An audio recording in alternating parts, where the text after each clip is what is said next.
New ইয়র্কের বাংলাদেশ হিন্দু মন্দিরে সনাতন ধর্মাবলম্বীদের অংশগ্রহণে আয়োজিত এই অনুষ্ঠানে যোগ দেন অসংখ্য ভক্ত।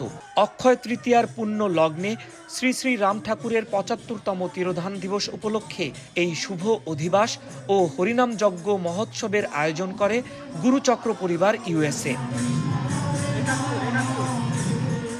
ধর্মীয় নানান আচারের মাধ্যমে এতে বাল্যভোগ নিবেদন করা হয়। অষ্টপ্রহর এই অনুষ্ঠানে ছিল মহাপ্রসাদ বিতরণ। এ সময় নামামৃত পরিবেশন করে বেশ কয়েকটি কীর্তনিয়া দল। সকলের সাংসারিক এবং দৈনন্দিন এবং সার্বিক সৌন্দর্য যাতে বজায় থাকে, আমরা তাই চাই। শ্রী শ্রী রাম ঠাকুর ১৯ শতকের একজন হিন্দু ধর্মগুরু এবং সাধক। ১৮৬০ সালের ২রা ফেব্রুয়ারি ফরিদপুরের ডিঙ্গামানিক গ্রামে তিনি জন্মগ্রহণ করেন। সমাজ জীবনের কুসংস্কার, ভেদ নীতি ও দাঙ্গার বিরুদ্ধে মানুষকে আধ্যাত্মিক চেতনায় বলীয়ান করেছিলেন তিনি।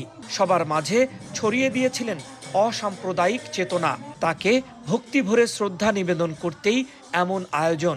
আমরা সুশৃঙ্খল একটা জাতি হিসাবে বেড়ে উঠব, বাঙালি সংস্কৃতিকে লালন করব, এই উদ্দেশ্যে আমরা এই ঠাকুরের এই উৎসব বৎসরে ২বার পালন করে যাচ্ছি এই প্রবাসে। ১৯৪৯ সালের ১ মে অক্ষয় তৃতীয়ার পুণ্য লগ্নে চৌমুহনীতে অগণিত ভক্তকে চোখের জলে ভাসিয়ে শ্রী শ্রী রাম ঠাকুর পরলোক যাত্রা করেন।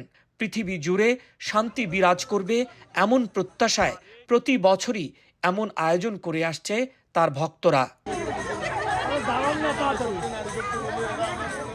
শামীম আল আমিন, ৭১, নিউ ইয়র্ক, যুক্তরাষ্ট্র।